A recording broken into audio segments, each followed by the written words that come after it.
आज आपण सुकी बटाटा पालक भाजी बनवतोय डब्याला देण्यासाठी। त्याच्यासाठी इथे मोठी जोडी पालक स्वच्छ निवडून धुवून कापून घेतला आहे, एक बटाटा कापून घेतलाय आणि मुगाची डाळ धुवून घेतलेली आहे। चला आता फोडणी देऊया। कढईत आता आपण तेल टाकून घेऊया।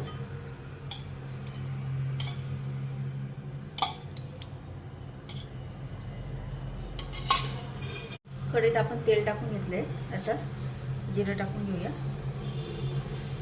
लसूण,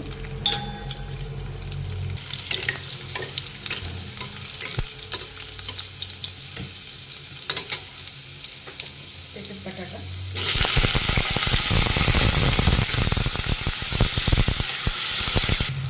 त्याच्यात हळद टाकून घेऊया, मीठ,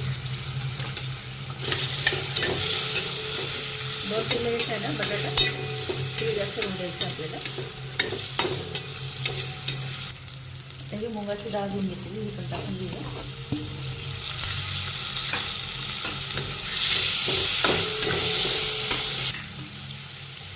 आता पालक धुवून तेल टाकून घेऊया।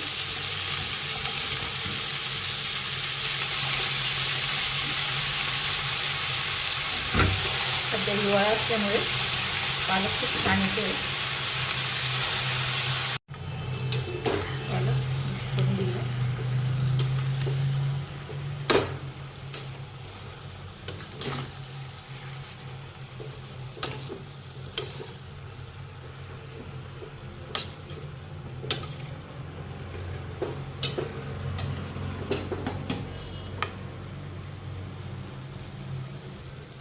आता मीठ चवीनुसार।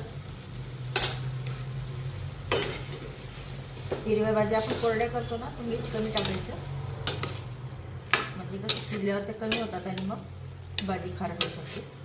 आता आपल्याला मीडियम गॅसवर पालक शिजू द्यायचा आहे, कारण पालक शिजायला वेळ नाही लागत। आता झाकण ठेवूया। 2-3 वेळा आपण भाजी हलवली, झाकण ठेवून शिजू दिली। थोडं पाणी सुटलेलं आहे त्याला, पण मग त्याच्या अंगाच्या रसामध्येच आपल्याला भाजी शिजू द्यायची।